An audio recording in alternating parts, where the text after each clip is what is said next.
ঢাকার নবাবগঞ্জ উপজেলার জাহাঙ্গীর খান নামে এক ব্যক্তির ঘর ভেঙে নিয়ে যাওয়া ও জমি দখলের চেষ্টার অভিযোগ উঠেছে তারই ছোট বোন রাশেদা বেগমের বিরুদ্ধে। ঘটনাটি ঘটেছে উপজেলার জয়কৃষ্ণপুর ইউনিয়নের বালেঙ্গা এলাকায়। এ বিষয়ে নবাবগঞ্জ উপজেলার বারুয়াখালী পুলিশ তদন্ত কেন্দ্রে একটি লিখিত অভিযোগ দায়ের করা হয়েছে। বালেঙ্গা গ্রামের জাহাঙ্গীর খানের ছেলে মোহাম্মদ শুভ জানান, আমি আসার পর থেকেই তারা চাইতেছে আমি জানি বাড়িতে না থাকি, আর এই জায়গা তারা দখল করতে চাইতেছে, এটাই হচ্ছে মেন কাহিনী। আর জায়গার অর্ধেক মানে আমার দাদা দাদুর নামে লিখে দিচ্ছে আমার বাবায় থাকার জন্য। তো জায়গা আমার বাবাই আর কি নিজের টাকাতে কিনে তাকে থাকার জন্য দিছিল। তো আমার ফুবু এই আমি আসার পর থেকে অত্যাচার করে এই বাসায় আইসে এটা তালা ভাঙে। তো আমি বলছি, বলার পরে এই যে আইসে ঘর ভাঙছে, ঘর দুইটা, এটার ভিতরে 5 লাখ টাকার মতো জিনিস আসলো। আমার দাদুর স্বর্ণ, আমার বাবার এইসব কিনে দিয়েছিল, হাতের রুলি, কানের এই দুল এইসব ছিল, সব নিয়ে গেছে। ফ্রিজ আসলো আমার বাবার, আলমারি, আর বহুত কিছু আসলো। এখানে খড়ির ঘর আসলো, খড়ি দিয়ে ভরা আসলো, সব নিয়ে গেছে।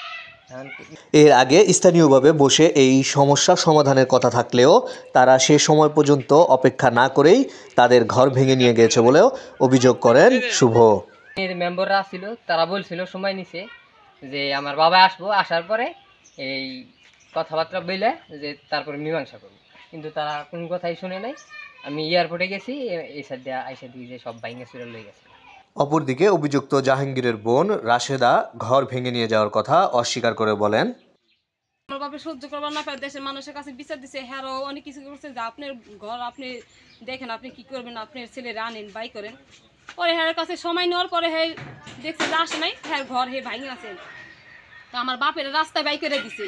এখন রাস্তা ভাই করে দিছে আমার বাপের, আমি তো রাস্তায় থেকে যদি আমি তুইলা আনি আমার বাপের বাড়িতে আশ্রয় দেয়, সেটা কি আমার অপরাধ? এখন আমার বাপের ঘর ভাঙ্গে আমার বাড়িতে আনছে, আমি তো মানা করছি, তারপর সে কয় আমি থাকুম, আমার ঘরটা উঠাই দিই। তিনি আরও বলেন, আমার বড় ভাই জাহাঙ্গীর অনেক টাকা পয়সার মালিক হওয়া সত্ত্বেও আমার বাবাকে ভাত কাপড় দেয় না। আমার ভাই অনেক টাকা পয়সা আছে, আমার বড় ভাইয়ের কোটি কোটি টাকার মালিকদার, কিন্তু আমার মা বিনা চিকিৎসা মারা গেছে।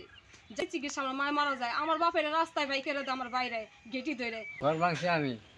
এই যে এই বাড়িতে এই যে জাহাঙ্গীর এক ছেলে বুঝলেনি থাকে, 2 বেড়া গেট, 2 বেড়া তালা মারছে, 2 দেখি আইসে দিয়ে গেট তালা মারা, বুঝছেন নি? তো বারবার ডাক পারলাম, ওই শুভ গেট খুল বুঝলেন। তুমি কেরা এইরকম চোখ গরম কর, বুঝছেন নি? খুললো না। 3 দিন পর 3 দিন নিয়ে ফেললাম। 3 দিন পর তারপর ওই যে বেড়ার ওই যে গেটের উপর যেটা বেড়া থাকে আগলা 3 বুঝলেন, ওই 3টা খসাইয়া আমি ভিতরে গেছি বুঝলেন, যাই হেরে ওই ছাগলটা সিলাই দিয়ে ওই যে গেটটা খুলছি বুঝলেন। যে আমি তাহলে গড্ডা আমার করাই না ভেঙে তখন উঠে তখন থাই তোরা আমার খাওয়াই না করে। এ বিষয়ে নবাবগঞ্জ উপজেলার বারুয়াখালী পুলিশ তদন্ত কেন্দ্রের উপপরিদর্শক জগন্নাথের সাথে মুঠোফোনে কথা হলে তিনি জানান, তিনি ঘটনাস্থল পরিদর্শন করেছেন। এ বিষয়ে তার ঊর্ধ্বতন কর্মকর্তাদের সাথে কথা বলে প্রয়োজনীয় ব্যবস্থা গ্রহণ করবেন।